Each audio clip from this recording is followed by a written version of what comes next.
Okay. Jadi kita akan mula untuk kelas hari ini. Jadi selamat pagi kepada semua murid. Jadi hari ini kita akan masuk ke topik yang baharu, iaitu bab 5 jirim.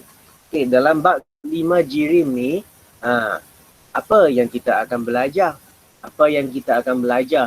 Okay, jadi dan kali ini pun adalah kali ke-10 kita Google Meet belajar tentang sains.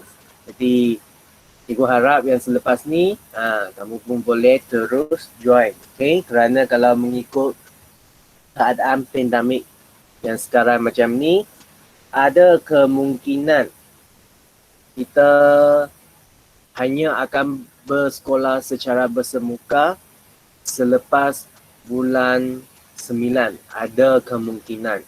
Jadi kalau kamu semua tidak belajar dengan betul, jadi bermaksudnya tingkatan 1 kamu tahun ni habislah. Jadi kamu mesti belajar. Kalau ada apa-apa masalah, kamu boleh WhatsApp cikgu, boleh Telegram cikgu untuk tanya. Okay, jadi kalau bagi sesiapa murid yang tidak dapat join Google Meet, tak perlu risau, kamu boleh tengok dalam YouTube. Kalau tengok dalam YouTube tu dia agak tersekat-sekat, kamu download saja. Tekan download saja dalam apps YouTube tu, lepas tu habis download baru kamu tengok. Okay, jadi kita hari ini kita akan sambung kepada topik baharu ini, jirim. Okay, dalam jirim ni kalau kita lihat mengapa pebejal, cecair dan gas mempunyai sifat-sifat fizikal yang berbeza? Bagaimanakah bau tersebar di udara? Apakah contoh-contoh perubahan keadaan jirim dalam kehidupan harian kita? Jadi dalam topik ini kita akan kaji 2 benda, iaitu jirim dalam alam dengan 3 keadaan jirim. Kita lihat muka surat yang seterusnya. Dalam buletin sains ni, serangan lebah. Pernahkah anda diserang oleh sekawang lebah? Sedarkah anda apabila seekor lebah mula menyerang, beberapa minit kemudian berpuluh-puluh ekor lebah yang lain akan turut menyerang? Lebah pertama yang menyerang akan mengeluarkan sejenis bahan kimia yang menghasilkan bau untuk memberitahu rakan-rakannya yang lain. Bagaimana bau bahan kimia tersebut tersebar ke udara dan dihidu oleh rakan-rakan lebah yang lain? Bau itu boleh disebar melalui resapan. Zarah-zarah bau bahan kimia yang halus itu bergerak di antara zarah-zarah utara secara rawan dari pelbagai arah. Oleh itu, lebah-lebah lain dapat menghidu bau bahan kimia tersebut daripada pelbagai arah. Jadi ini adalah salah satu perkara yang tentang jirim, iaitu apa? Iaitu gas. Gas ini merupakan salah satu jenis jirim. Okey, lepas tu cecair. Cecair juga adalah jirim. Okey, jadi kita terus lihat kepada perkara yang utama yang kita akan masuk hari ini. Okey, 5.1 jirim dalam alam. Okey, dalam topik ini apa yang kita akan belajar? Menyatakan bahawa hampir semua benda yang wujud dalam alam adalah jirim. Jadi semua benda yang kita boleh nampak yang di sekeliling kita itu semua itu adalah jirim. Okey, kenapa di sini? Kedua, membuktikan bahawa benda hidup dan benda bukan hidup mempunyai jisim dan memenuhi ruang. Bermaksudnya jirim ni dia adalah sesuatu perkara benda yang ada jisim. Jisim kalau kita gunakan bahasa pasar itu dia adalah berat. Dia ada berat. Termasuk udara dia pun mempunyai berat dia sendiri. Hanya dia terlalu ringan saja sehingga kita tak terasa dia. Dan memenuhi ruang. Macam udara itu dia memenuhi ruang kan. Kalau tidak ada udara dalam sesuatu balon tu, akan dia besar? Tidak kan. Ketiga, membezakan sifat fizikal dengan sifat kimia jiring. Kita kena tahu apakah sifat fizikal dia, apakah sifat kimia bagi sesuatu jiring. Sifat fizikal dia lebih kepada sesuatu benda yang kita dapat ukur lah. Kalau sifat kimia itu dia kita akan lihat kepada unsur dia nanti. Okey, lepas tu yang keempat, menjelaskan bahan daripada pelbagai ciri. Menjelaskan bahan daripada pelbagai ciri. Jadi kita lihat yang ini. Kita masuk gambar lah. Perhatikan gambar foto yang bawah ini. Bolehkah anda senaraikan benda-benda yang terdapat dalam gambar foto ini? Adakah benda-benda tersebut mempunyai jisim dan memenuhi ruang? Tahukah anda bahawa semua benda yang anda senaraikan itu merupakan jiring? Jiring boleh didefinisikan sebagai semua benda yang mempunyai jisim dan memenuhi ruang. Jadi, murid-murid, kamu mesti yang ini, kamu mesti definisi ini, kamu mesti ingat. Definisi ini kamu mesti ingat. Jiring boleh definisikan sebagai semua benda yang mempunyai jisim dan memenuhi ruang. Termasuk apa? Foto. Foto itu juga adalah jiring. Kenapa? Kerana dia ada berat dia ada jisim dia dan dia juga boleh memenuhi ruang. Lepas tu kita lihat lagi ke bawah. Semua benda hidup termasuklah manusia, tumbuhan dan haiwan dikelaskan sebagai jiring. Benda bukan hidup seperti air, tanah, batu dan udara juga adalah jiring. Bolehkah anda menyatakan contoh bukan jiring? Mari kita menjalankan aktiviti 5.1 untuk membuktikan bahawa hampir semua benda hidup dan benda bukan hidup dalam alam ini merupakan jiring. Jadi kita lihat. Kita lihat saja aktiviti ini bersama-sama. Tujuan membuktikan benda hidup dan benda bukan hidup mempunyai jisim dan memenuhi ruang. Kenapa? Kerana kalau dia ada jisim dan dia memenuhi ruang tu, dia adalah jiring. Dia adalah jiring. Okey. Bahan dan radasnya. Neraca, tuas, bika, tanah, air, taunge. Okey. Arahan dia, timbang bika kosong dengan menggunakan neraca tuas. Catatkan jisim bika tersebut. Masukkan tanah ke dalam bika kosong tersebut sehingga separuh penuh. Adakah tanah itu memenuhi luang dalam bika? Timbangkan bika tersebut bersama-sama dengan tanah dengan menggunakan neraca tuas seperti Raja 5.1. Adakah tanah memenuhi jisim? Ada kan? Dia memenuhi kan? Jadi daripada sini kita boleh kata tanah itu benda hidup kah? Bukan. Dia ada jisim? Ada. Dia memenuhi ruang? Ya.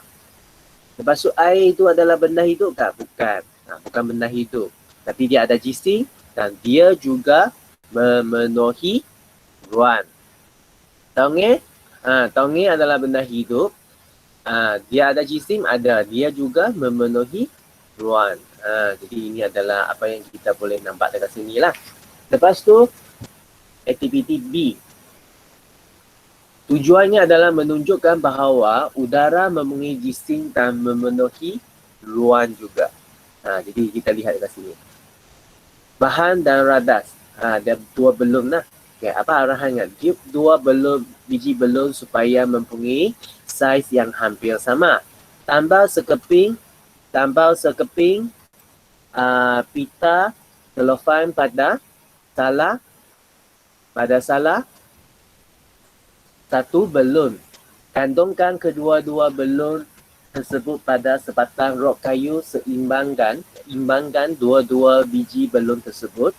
Cucuk belon yang ditambah dengan pita selofan menggunakan jarum peniti. Perhatikan situasi berlaku.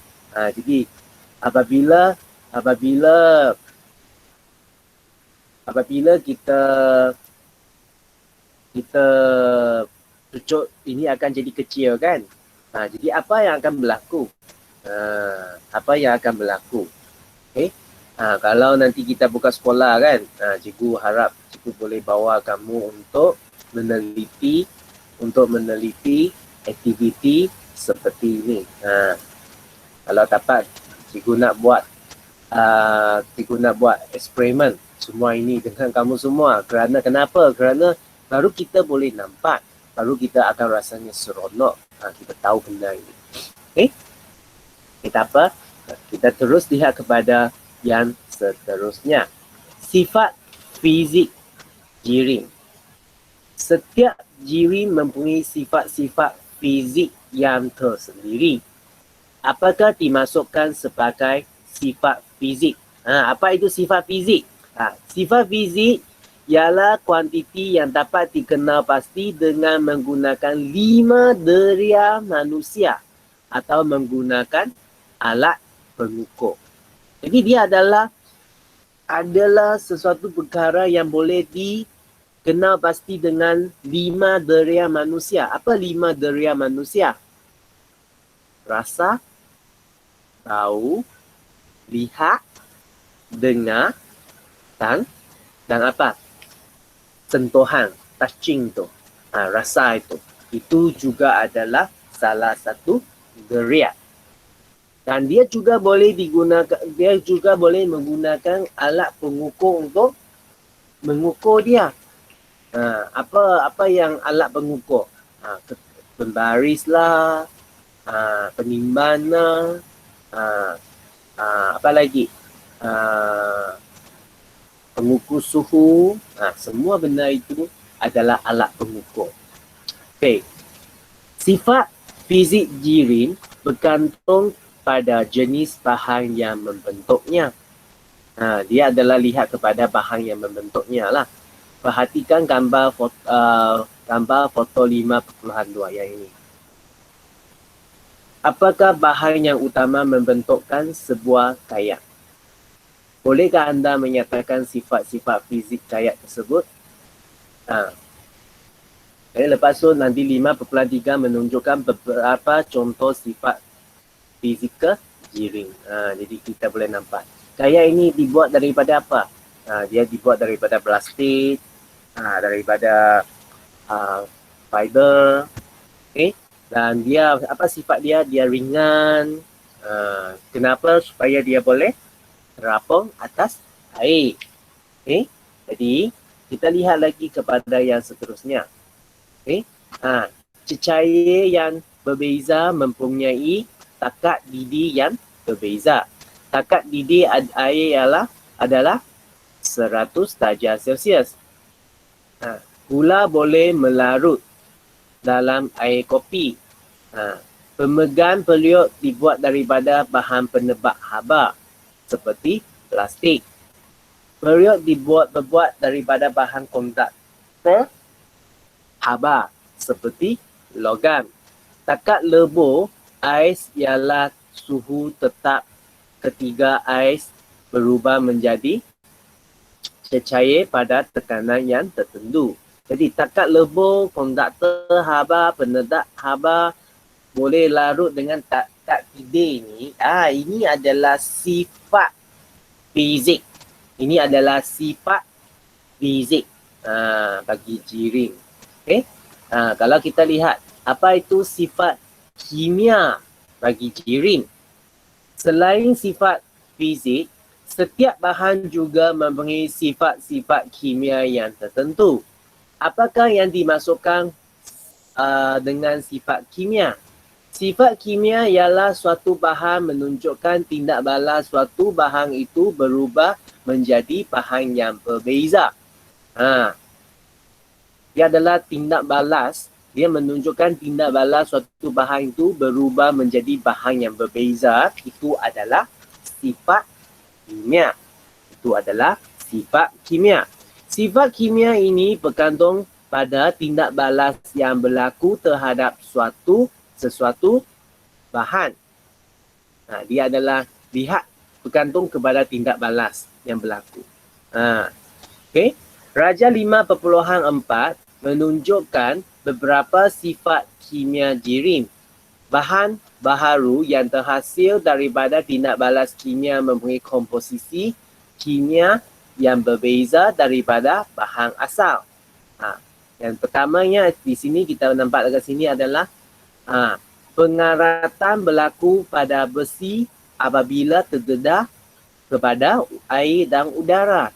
Jadi apabila dia sudah berkarat, sebenarnya dia bukan dipanggil sebagai besi sudah. Dia dipanggil sebagai besi oksida. Satu benda yang lain daripada besi.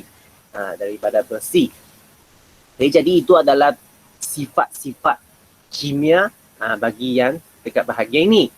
Okay, kalau kita lihat di sini, petrol merupakan jiring yang mudah terbakar. Jadi apabila petrol itu terbakar, apa akan terjadi? Petrol itu akan terjadi apa? Ada asap, ada karbon dioksida, ada air. Semua itu adalah perubahan sifat kimia. Kita lihat lagi kepada yang seterusnya. Aktiviti 5.2 untuk membezakan sifat fizik jiring dengan sifat kimia jiring. Jadi ini adalah aktiviti untuk membezakan sifat jiring. Yang ini air mendidih pada suhu 100 darjah Celsius. 100 darjah Celsius ini adalah ini semua adalah sifat fizik. Melebur ini juga adalah sifat fizik daripada berbejau kepada cecair. Kertas terbasar apabila dikenakan haba, ini juga adalah sifat fizik. Sudu besi menjadi panas apabila diletak, ini panas. Menjadi panas ni juga adalah sifat fizik. Berkarat. Karat ini adalah dia melalui satu proses, jadi dia adalah sifat kimia. Ubat melarut di dalam air. Apabila dia melarut di dalam air, sebenarnya dia adalah sifat kimia. Kerana tindak balas ubat itu dengan air.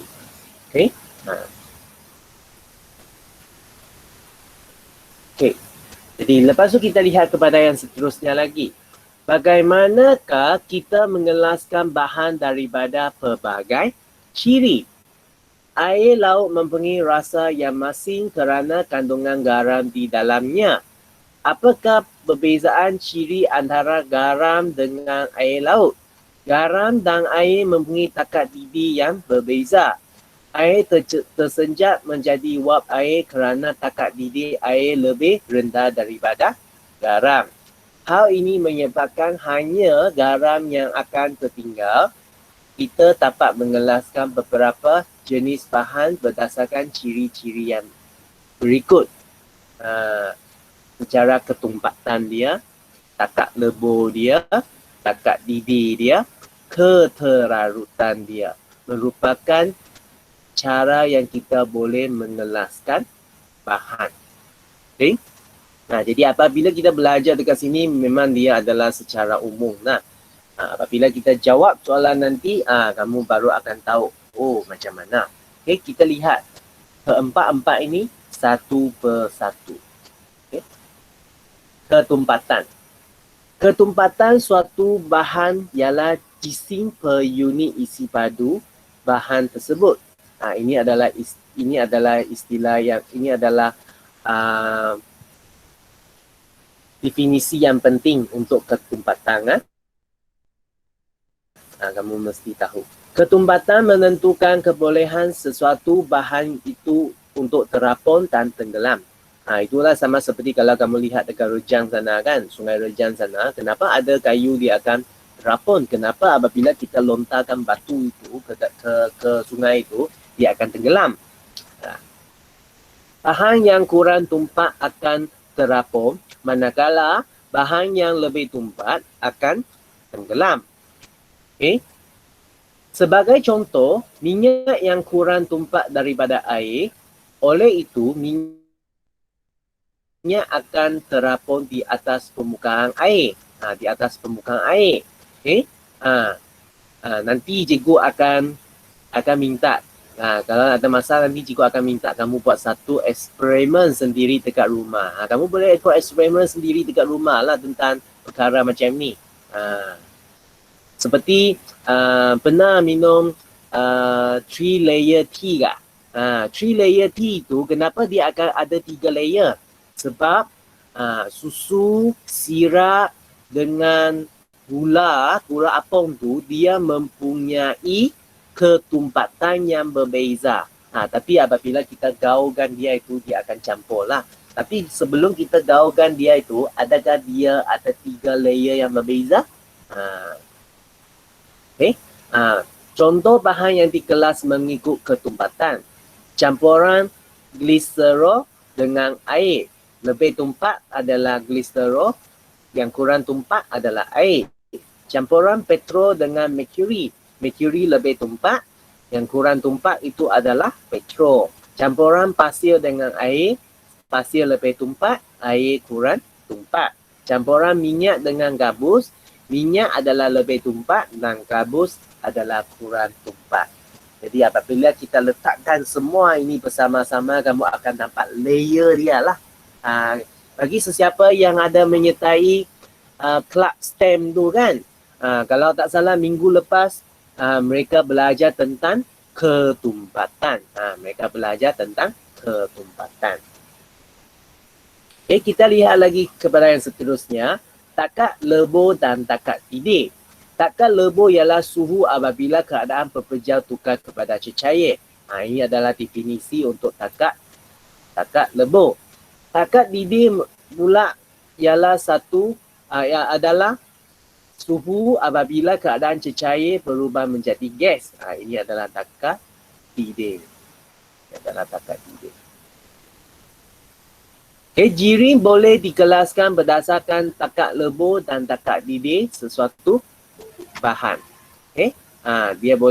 Kita boleh menggunakan cara ini untuk mengelaskan jiring dengan takat lebur dengan takat didih dia.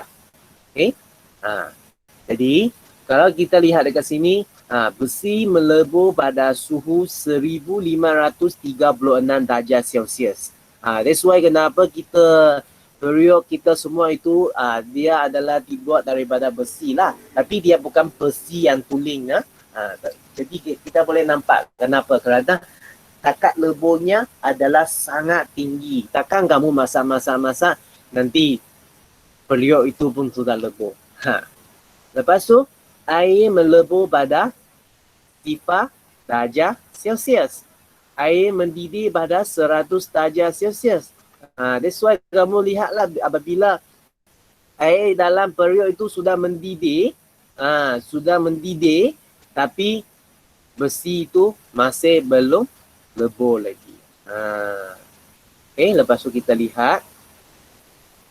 Takat lebur dan takat didih beberapa bahan disenaraikan dalam Raja 5/2. Macam air, dia lebur pada 0 darjah Celsius, dia didih pada 100 darjah Celsius. Alkohol lebur pada negatif 117 darjah Celsius. Bermaksudnya alkohol itu, dia dekat kutub utara dengan kutub selatan tu, dia masih dalam keadaan cecair selalu. Tapi takat didihnya adalah 78 darjah Celsius. Kupron, takat leburnya adalah 1085 darjah Celsius. Dia akan mendidih pada suhu 2562 darjah Celsius. Oksigen. Oksigen takat leburnya adalah negatif 218 darjah Celsius. Bermaksud kalau rendah daripada suhu ini, oksigen adalah dalam keadaan pepejal. Lebih daripada suhu ini, oksigen itu adalah dalam keadaan cecair. Jadi apabila cecair oksigen itu sampai negatif 183 darjah Celsius, dia akan menjadi gas. Jadi kalau kita nak pergi ke tempat yang sangat sejuk, jangan kurang daripada 183, negatif 183 darjah Celsius. Kenapa? Kerana kita tidak dapat bernafas. Kerana masa itu semua oksigen adalah dalam keadaan cecair. Okay. Lepas tu yang ketiga, kita telah belajar tadi ketumpatan, takat lebur dan takat didih. Lepas tu ketiga adalah keterarutan. Okay. Keterarutan ialah kebolehan suatu bahan untuk melarut di dalam pelarut dan membentuk larutan. Keterarutan sesuatu bahan bergantung kepada ciri-ciri fizikal dan kimia bahan larut dan pelarut. Oleh sebab bahan yang berbeza mempunyai kebolehan melarut yang berbeza, jirim juga boleh dikelas mengikut keterarutan bahan. Contohnya kita larutkan gula di dalam air kopi untuk diminum. Kita tengok dia dapat larut ataupun tidak. Gula boleh larut dalam air. Kopi pun boleh larut dalam air. Milo pun boleh larut dalam air. Adakah sudu besi akan larut dalam air? Tidak kan? Jadi ini adalah apa yang kita kenali dengan kita kenali dengan jiring hari ini. Kita kenali dengan jiring hari ini. Jadi sekarang ni cikgu nak kamu keluarkan buku kerja kamu. Cikgu nak bimbing kamu untuk latihan yang hari ini. Okay? Untuk latihan yang hari ini. Okay? Jadi, kamu keluarkan buku kerja kamu. Tapi cikgu nak kamu lihat kepada muka surat 64 dahulu. Nota Bestari. Cikgu nak sepintas lalu dengan kamu lagi. Okay, tentang jiring. Okay. Semua benda hidup dan benda bukan hidup adalah jirim yang mempunyai jisim dan memenuhi ruang. Ini adalah semua yang penting. 1 sampai 5 ini penting. Tak perlu saling kerana kamu ada buku kerja. Okay. Lepas tu mengikut teori kinetik jirim terdiri daripada zarah-zarah yang sangat kecil dan distrik kerana terdapat ruang di antaranya. Jadi ini adalah dialah. Zarah-zarah kecil ini merupakan unit asas bagi jirim dan dikenali sebagai atom. Atom ialah zarah yang paling kecil dan semua bahan dibina daripada atom. Jadi ini adalah dua yang kamu tidak nampak dalam buku test lah. Okay. Lepas tu, sifat fizik, suatu jirim boleh diperhatikan dan diukur tanpa mengubah komposisinya.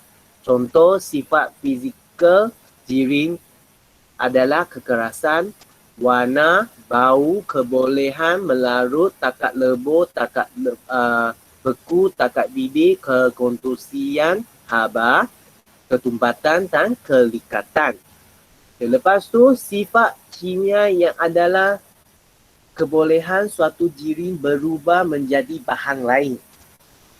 Macam tadi cikgu katakan kan, besi apabila dia berkarat, dia bukan dipanggil sebagai besi sudah, dia adalah perung oksida. Perung adalah besi ya. Tapi cikgu sengaja gunakan besi oksida. Sebenarnya bukan besi oksida. Besi itu adalah perung. Kalau dalam bahan kimia kita panggil dia sebagai perung. Dan apabila besi itu sudah berkarat, dia dipanggil sebagai perung oksida. Contoh sifat kimia adalah pengaratan, kebolehan kebakaran dan pengoksidaan. Pengoksidaan. Okey. Jadi Okey, kita lihat kepada muka surat 65. Okey. Jadi hari ini cikgu akan bimbing kamu untuk menjawab semua soalan ni lah. Untuk menjawab semua soalan dalam buku kerja yang cikgu akan minta kamu buat nanti. Okay? Jadi cikgu nak kamu bersedia. Bersedia dengan buku kerja supaya nanti kamu dapat sempat ikut. Okay? Kamu dapat sempat ikut. Okay?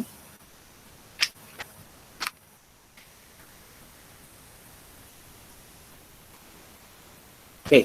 Jadi kita mula. Kerana di sini semua adalah eksperimen inquiry saja dalam latihan. Jadi cikgu hanya ambil dua muka surat saja, 65 dengan 66 untuk pincan. Hanya ini saja yang kita akan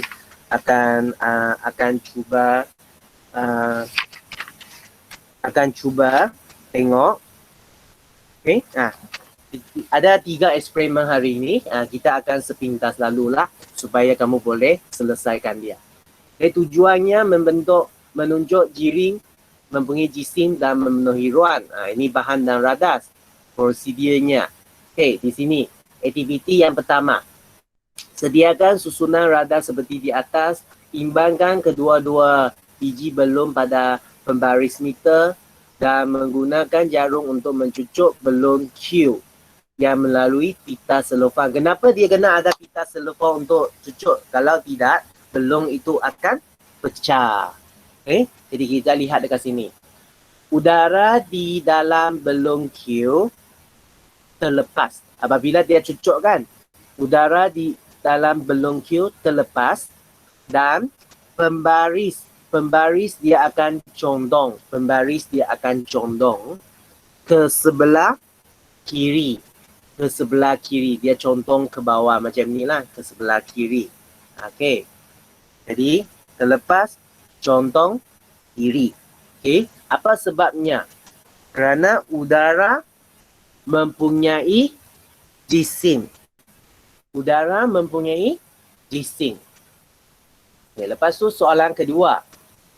Tekan sebuah pika kosong yang mengandungi kertas tisu ke dalam sebuah besing yang berisi air.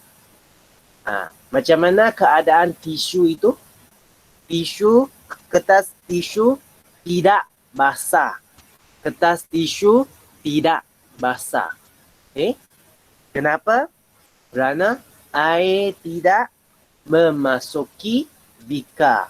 Air tidak memasuki bika. Apa sebabnya? Udara memenuhi ruang. Udara memenuhi ruang. Udara dia memenuhi ruang. Jadi udara ada berat, udara ada jisim, udara memenuhi ruang. Jadi udara itu adalah jirim lah. Soalan ketiga. Timbang beberapa helai tahun dengan sebuah neraca digital. Neraca digital menunjukkan bacaan. Sebab daun mempunyai jisim. Jadi lepas tu kita lihat kepada perbincangan pada muka surat 66. Apakah yang dimasukkan dengan jiring? Jiring ialah bahan yang mempunyai jisim dan memenuhi ruang. Berikan 3 objek di sekeliling anda mempunyai jisim dan memenuhi ruang. Kamu lihat sekeliling anda lah, kamu boleh tulis lah. Kalau sekarang dekat sekeliling cikgu boleh tulis laptop cikgu, buku dan pensel saya. Botol air, jam, semua itu kan. Kamu cuba tulis 3 objek di sekeliling anda lah.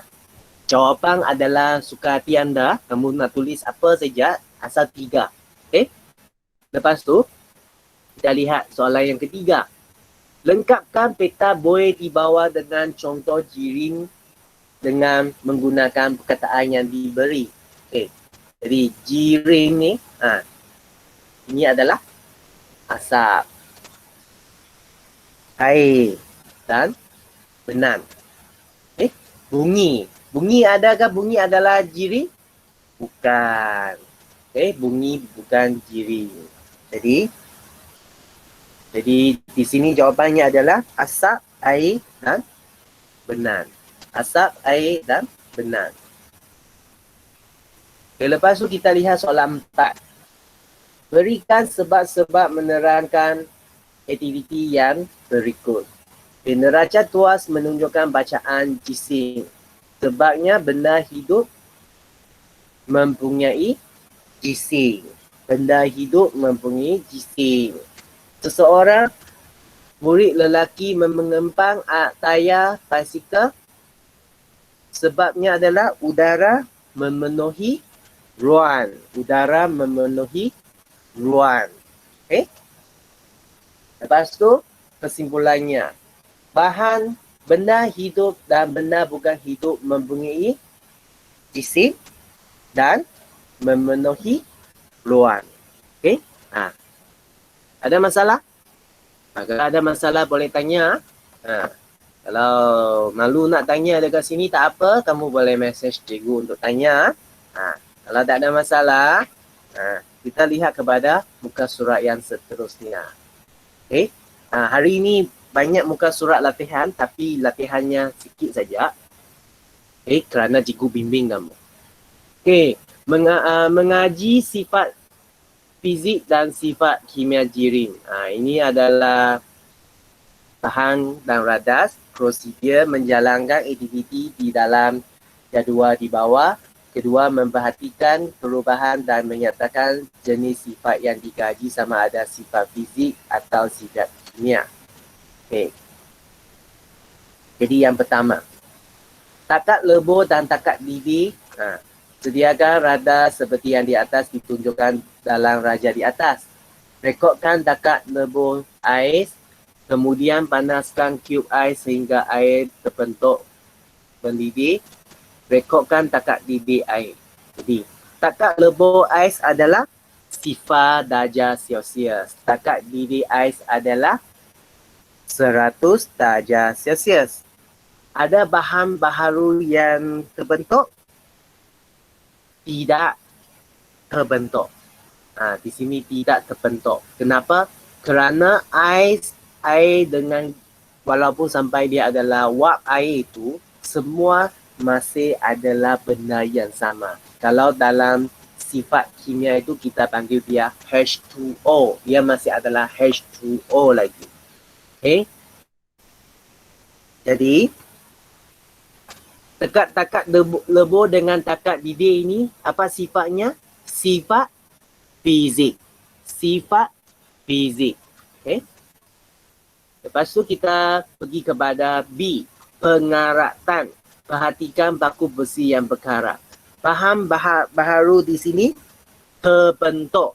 Bahan baharu terbentuk seperti cikgu tadi kata, perum oksida kan. Jadi jenis sifat ini adalah apa? Sifat kimia. Kerana dia berubahan bahan. Sifat kimia. Jadi kita pergi kepada yang seterusnya. Kekondusian haba. Sediakan susunan radas seperti di atas. Lekatkan satu baku tekan di hujung rod kuprum. Panaskan satu hujung lain dengan rod. Rekodkan pemerhatian ini. Apa akan berlaku pada baku tekan? Baku tekan tu akan jatuh. Kenapa? Kerana dia kondusi haba. Apabila haba telah dikondusi kepada sini, lilin itu akan cair kan. Jadi di sini kita adalah lihat kepada apa? Kepada rod kuprum. Adakah bahan baharu rod kuprum itu terbentuk? Tidak. Tidak terbentuk. Bahan baharu tidak terbentuk. Jadi jenis sifatnya adalah sifat fizik. Dia adalah sifat fizik. Okay, lepas tu D, kebolehan melarut. Okay, goncangkan sedikit serbuk garam biasa dalam air dan rekodkan pemerhatian. Okay, jadi serbuk garam biasa melarut, melarut dalam air, melarut dalam air. Melarut ada perkataan ini kan. Bahan terbaharu tidak terbentuk, tidak terbentuk. Jadi sifat dekat sini adalah sifat fizik, sifat fizik. Okay, lepas tu kebolehan bakaran. Tuang sedikit etanol ke atas mangkuk penyenjat dan nyalakannya. Rekod pemerhatian. Etanol terbakar. Etanol terbakar. Ini adalah pemerhatian kita lah. Bahan baharu terbentuk. Bahan baharu terbentuk. Ada api, ada asap, ada bau. Itu adalah bahan baru lah. Jadi jenis sifat ini adalah sifat kimia. Sifat kimia. Okay, lepas tu kita lihat lagi kepada yang bawah perbincangan. Nyatakan dua sifat jirim, sifat fizik dan sifat kimia. Sifat fizik dan sifat kimia. Lepas tu kedua, kenal pasti sifat yang diberi sama ada sifat fizik atau sifat kimia. Okay. Ketumpatan adalah sifat fizik. Kamu tulis F. Keracunan adalah kimia. Kamu tulis K. Kemuluran adalah sifat fizik. Kamu tulis F. Pengoksidaan adalah sifat kimia. Kamu tulis K. Perebutan adalah sifat kimia. Kamu tulis K. Keradioaktifan adalah sifat kimia. Kamu tulis K. Okay. Lepas tu kesimpulan. Sifat fizik jirim tidak melibatkan pembentukan bahan baharu. Manakala sifat kimia jirim melibatkan pembentukan bahan baharu. Okay, jadi kita sudah habis muka surat 68. Okay, jadi kita teruskan kepada yang terakhir, eksperimen yang terakhir untuk hari ini. Okay, muka surat 69. Okay, jadi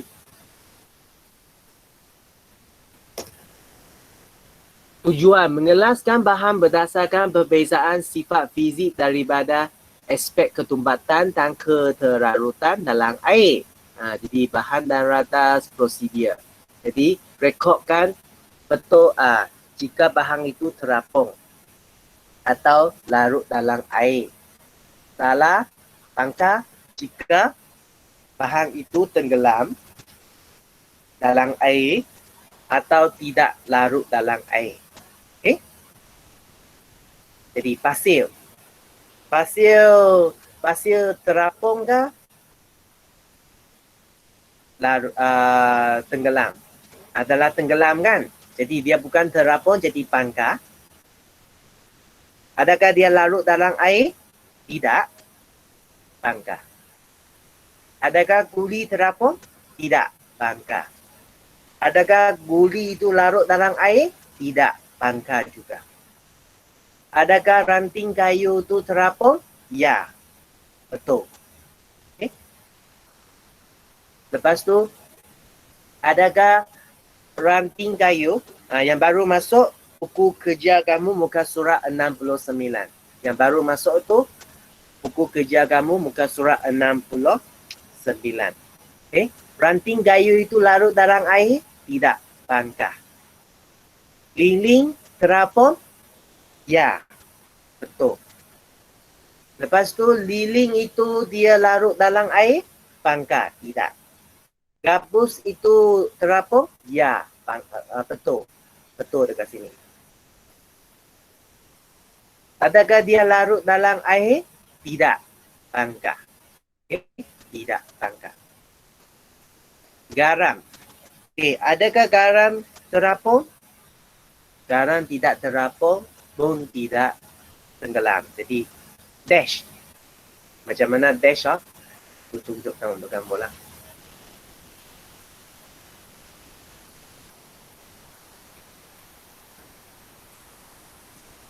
Okay, kerana tidak ada apa-apa berlaku pada garam ni,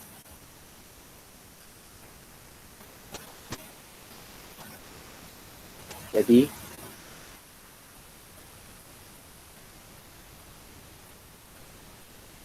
ini jawapan dia. Okay. Garam pun ini jawapan. Alkohol pun ini jawapannya. Okay. Lepas tu tadi jawapan atas tu pasir panggar kan, panggar kan. Larut air pun panggar. Guli ini pun panggar. Ini pun panggar. Okay. Lepas tu ranting air larut tapi dia tidak dia terapung tapi dia tidak larut. Okay. Lepas tu lilin itu dia terapung tapi dia tidak larut. Gabus itu terapung tapi dia tidak larut. Okay. Lepas tu garam, gula dengan alkohol itu dia larut dalam air. Minyak masak terapung atas air tapi dia tidak larut dalam air. Tengok jawapan cikgu pun sudah bagi. Jadi kamu cuba buatlah. Kamu cuba buat. Okey? Okey? Ada masalah? Kalau tak ada masalah, kita sambung kepada muka surat yang terakhir kita hari ini. Apakah sifat-sifat fizik bahan yang digaji dalam aktiviti ini? Apa sifat? Ketumpatan dan keteralutan dalam air.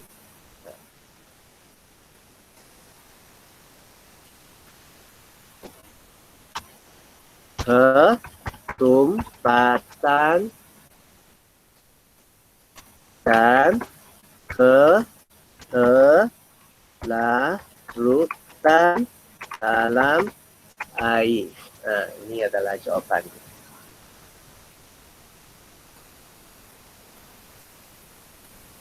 Okay. Mengapa sifat-sifat bahan di dalam soalan 1 merupakan satu sifat fizik? Kenapa? Kerana bahan baharu tidak terbentuk. Bahan baharu tidak terbentuk. Okay.